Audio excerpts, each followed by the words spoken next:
Tens of thousands packed downtown Tampa for Special Operations Forces Week, culminating in last night's U.S. Special Operations Command Awards. The Bull Simons Award is USSOCOM's highest honor, and you would likely recognize many of those names of past recipients. 93-year-old Colonel retired Larry Ropka joined their ranks. He's a Floridian. And if you're saying who, that's how Larry would want it. A quiet professional who spent a lifetime serving in the shadows.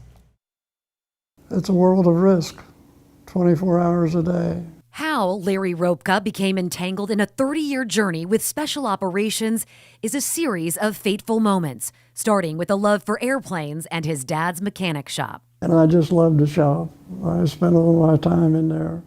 My grades in school show that, but I was always inventing something. In 1952, he enlisted with aspirations of becoming a pilot. The Air Force and destiny had different plans. And I said, no, you can't do that. You can be a navigator. Within just 3 years, he'd flown 3,000 hours and went on to plan and run missions to support Tibetan anti-communist fighters and operations in Laos. Do you think about how, you changed history? I'm sure you don't want this answer, but I was too busy and too young to think in those dimensions.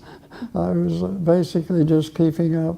Each assignment, learning, inventing, planning, making him ready for one of the most dangerous and complex missions in history, the Sante Raid. General Blackburn said, your job is to find a way to get some of them out. This was a Friday, come back Monday and tell me how we're going to do it. I did. On November 21st, 1970, a coordinated assault to rescue American prisoners of war unfolded as Ropka listened. This is Blue Boy. Negative items. And the darkest moment of my professional career. Negative items. Negative items. Items was our code word for prisoners, but it wasn't for naught. It scared the heck out of the North Vietnamese. They aggregated the prisoners in Hanoi. And it underscored the need for a united Special Operations Command. After retirement, Ropka came back for one final mission, the passage of the Nunn-Cohen Amendment establishing USSOCOM. What's it like being a special operator? So you live in a world of risk. You've got to do something you've never done before today. And that all comes down to a column of courage and trust. The courage to propose it, the courage to bless it, and it's constant and it's heavy.